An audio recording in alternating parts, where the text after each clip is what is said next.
Hindi lahat ng babae na naging kabit ay ginusto ang ganong klaseng buhay. May mga babaeng napasok lang sa isang sitwasyon na noong una ay mukhang simple. Pero habang tumatagal, nagiging masalimuot, mas mabigat, at mas mahirap takasan. Isa na roon si Lara. Hindi kailanman pinangarap ni Lara na maging pangalawa.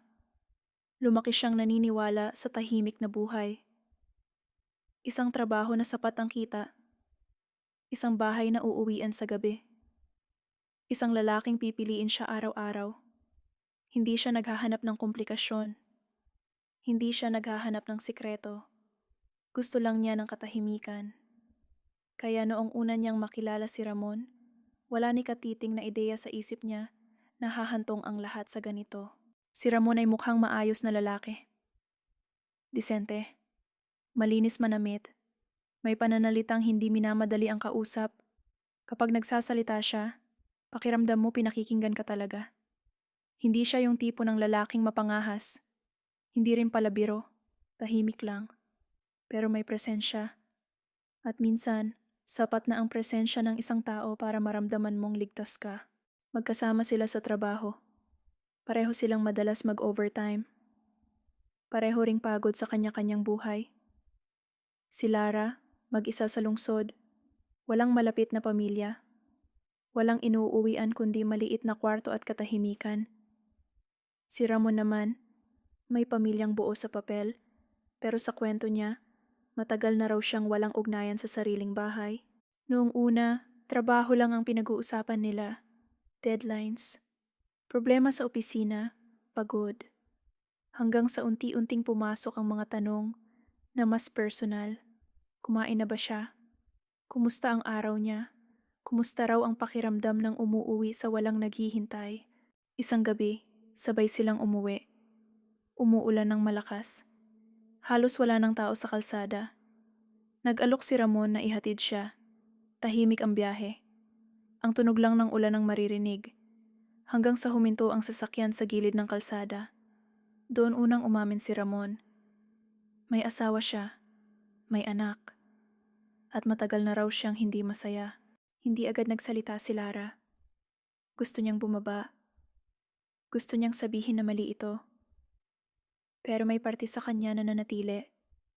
Nakinig. At doon nagsimula ang mga pangakong paulit-ulit niyang maririnig sa mga susunod na taon. Nahiwalay na raw sila sa puso. Na para na lang sa bata ang lahat. Na naghihintay lang ng tamang oras. Na konti na lang. Alam ni Lara na mali. Alam niyang may masasaktan.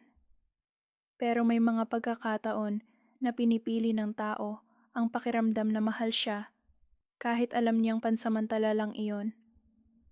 Pinili niyang paniwalaan ang mga salitang gusto niyang marinig, hindi ang mga katotohanang ayaw niyang tanggapin. Mula noon na nag-iba ang lahat. Hindi na sila pwedeng magkita sa liwanag ng araw. Hindi na pwedeng maglakad ng magkatabi sa mataong lugar. Ang mga pagkikita nila ay palaging may oras, palaging may limitasyon. Motel na tahimik, kainan sa dulo ng bayan, sasakyang nakaparada sa madilim na kalsada. Palaging may kaba, palaging may takot na may makakita. Sa una, kinaya ni Lara. Iniisip niyang pansamantala lang, na balang araw, siya naman ang uuwian. Pero ang mga araw ay naging buwan, ang mga buwan ay naging taon. At siya, nanatiling lihim. Tuwing Pasko, mag-isa siya. Tuwing kaarawan niya, late ang tawag ni Ramon. Tuwing may problema si Ramon sa bahay, kay Lara siya tumatakbo. Doon niya ibinubuhos ang galit, ang pagod, ang hinanakit. At si Lara, palaging nakikinig. Palaging umiintindi. Umaasang balang araw, siya naman ang pipiliin. Kahit alam niyang sa bawat araw na lumilipas, lalo siyang nawawala sa sarili niyang buhay. Hindi niya namalayan kung kailan siya nagsimulang matakot sa katahimikan. Kapag hindi nagte-text si Ramon, kinakabahan siya. Kapag matagal bago tumawag, iniisip niyang tapos na ang lahat. At sa bawat beses na babalik si Ramon, mas lalong lumalalim ang kapit niya. Hindi niya alam na may mas malalim pang problemang dinadala si Ramon. May negosyong pinasok na hindi dapat. May mga taong humahabol sa kanya at may deadline. Kapag hindi siya nakabayad, may mangyayaring masama. Nataranta si Lara. Hindi niya alam kung paano tutulong. Sinubukan niyang mag-alok ng pera kahit alam niyang hindi sapat. Sinubukan niyang maghanap ng paraan kahit hindi niya alam kung kanino lalapit.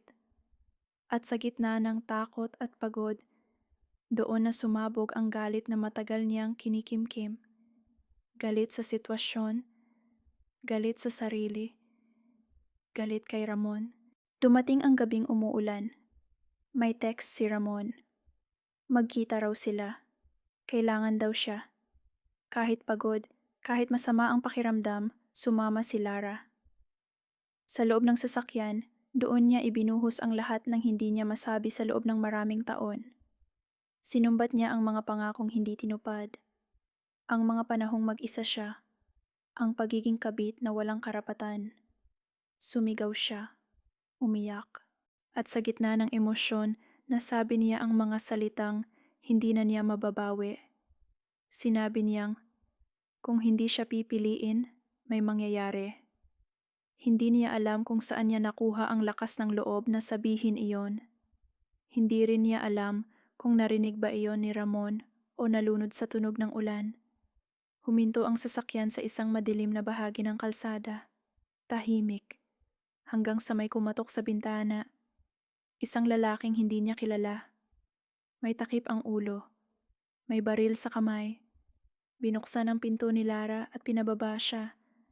Nataranta siya. Sinubukan niyang magsalita pero walang lumabas na boses. Tinulak siya palayo. Pinatakbo sa gilid ng kalsada. At habang tumatakbo siya sa dilim, narinig niya ang putok. Isa, dalawa. Hindi na siya lumingon. Hindi na niya alam kung ilang minuto siyang tumakbo. Nang huminto siya, tahimik na ang paligid. Umuwi siya ng basang-basa, nanginginig, at may takot na hindi niya kailanman naramdaman. Kinabukasan, narinig niya ang balita sa radyo. Isang lalaking natagpuang patay sa loob ng sasakyan. Baril ang ikinamatay. Pangalan ni Ramon ang binanggit. Doon siya napaupo. Doon siya tuluyang naubusan ng lakas. Hindi siya umiyak. Hindi siya sumigaw. Parang biglang nawala ang lahat ng tunog sa paligid niya. Hindi nagtagal, dumating ang pulis. Inimbestigahan siya. Kinuha ang cellphone niya. Binasa ang mga mensahe. Pinakinggan ang mga voice note. Sa papel malinaw ang motibo. Isang babaeng galit. Isang lihim na relasyon. Isang banta. Lumabas din ang asawa ni Ramon. Tahimik. Maayos. Alam na niya ang tungkol kay Lara. Matagal na. Pinili lang niyang manahimik. At sa pagkawala ng asawa niya, hindi galit ang una niyang naramdaman, kundi pagod. Pagod sa mga kasinungalingan. Pagod sa katahimikan.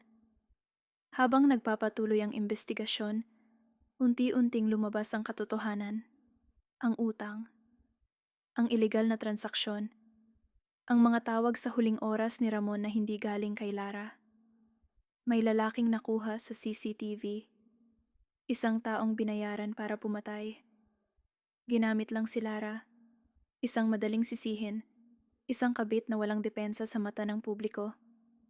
Hindi siya nakulong, pero hindi rin siya nakalaya. Sa bawat tingin ng tao, siya pa rin ang may kasalanan.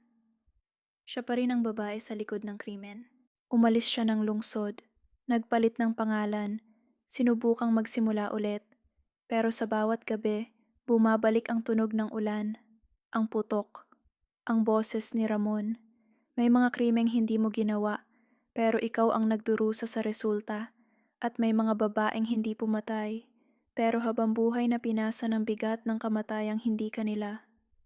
At hanggang ngayon, kapag may naririnig siyang balita sa radyo tungkol sa krimeng may kinalaman sa pag-ibig, alam niyang may mga kwentong hindi kailanman mawawala. Hindi dahil walang katotohanan, kundi dahil may mga alaala na ayaw mamatay.